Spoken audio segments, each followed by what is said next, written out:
Tuesday evening, everybody. Welcome back to another video. And hopefully you guys had a very Merry Christmas yesterday. This guy here just turned 34 yesterday. And I'm back on my filming schedule. So tonight's video is going to be my dual review of Aquaman and Aquaman and the Lost Kingdom. So let's go ahead and talk about them. And they are going to be very, very similar. So let's go ahead and start off with Aquaman. This movie came out in 2018, and this is, of course, part of the DCEU. And I believe that this was the highest grossing DCEU movie. And this stars Jason Momoa, Amber Heard, Patrick Wilson, Nicole Kidman, and Yahya Abdul-Mateen II. And this is the story of Arthur Curry, aka Aquaman,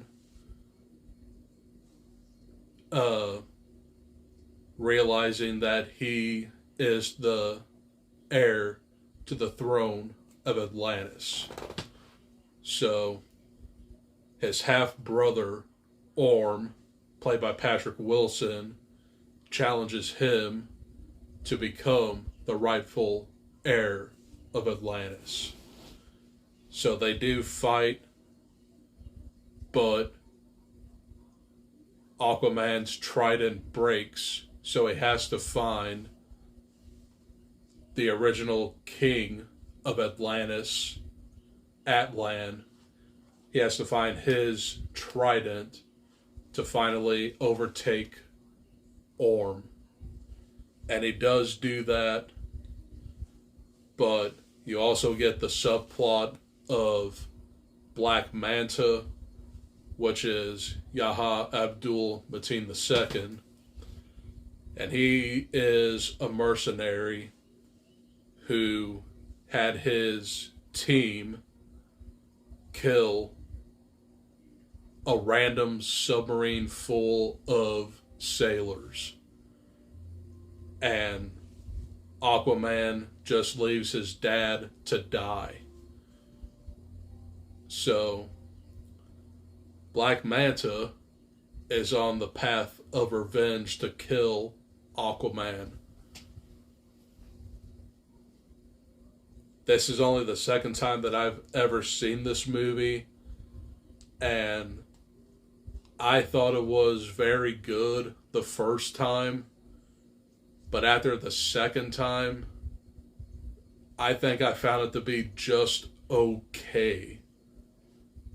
Now, I am very up and down with the DCEU as a whole. There's probably like only 3 movies that I consider to be awesome. And this one is probably in the second tier for me. This just has very familiar plot lines, and you know the whole ending where Aquaman just becomes the superhero that we know.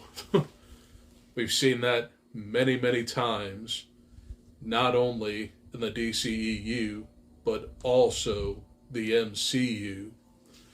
Now, a lot of people compared this to Black Panther because these two movies released that same year. I definitely do see that comparison. this movie is really, really fun. And I do like the underwater sequences. But it almost kind of looks like Avatar in a way. But like I said, it's a very familiar story that a lot of these movies have done. And I do like Jason Momoa in the role, but I just don't see myself rewatching a lot of these movies anymore. And, yeah. What really made me not want to rewatch this since theaters was the whole Amber Heard and Johnny Depp trial that was all the rage last year. Amber Heard is psychotic. But of course, this came out way before that came into fruition. But I thought Amber Heard was fine in here. But I just couldn't believe that she actually didn't get recast for the sequel. But I'll get into that when I get to the sequel. But, yeah. I don't have much else to say about this movie, except that the visual effects are very, very well done, but it's just a very familiar story. Honestly, the first Aquaman for me, it is an overall good movie, but it's not a great movie. My final grade for Aquaman is a B. That's pretty fair because I do enjoy this movie, but it just becomes forgettable. So those are my thoughts on the first Aquaman. Moving on to Aquaman and the Lost Kingdom. And this literally picks up right where Aquaman left off. For one, you get more Black Manta in this movie because he is the actual villain in this movie. So you get the same plot line where he just wants to kill Aquaman because Aquaman killed his father, and that's like the only character motivation that Black Manta has now. Orm is back in here, and I do have to say what made this movie a little bit better is Arthur's and Orm's relationship. I found that to be a lot more interesting than Arthur and Mira's relationship in the original. So I really did enjoy that camaraderie. But this movie was very silly because Jason Momoa is like this embodiment of a metalhead slash surfer bro. I totally would vibe with him, but he was just way too goofy. So, I mean, a lot of people say Aquaman is a joke, and I think he embraced it more in this movie. There's also the subplot where Earth is part of a global meltdown, and Aquaman has to stop Black Manta from doing that. So he has to go to like this, well, let me rephrase this. Black Manta goes to this city of the dead called Necros, I believe, and he gets hold of this black trident, and in it is like an evil king. He put it together, and the king possessed him, and now he's under the influence of this black trident. So that's another very familiar trope that are in these types of movies. An evil thing takes over people. So, like I said, Black Manta has like no character development. He just looks angry all the time, and he just wants to kill Aquaman. So he's not a very memorable villain. But Amber Heard is treated more of a cameo in this movie because of all the drama. She was probably in this movie like not even for an hour. Give or take 30 to 45 minutes. That she just randomly shows up here and there.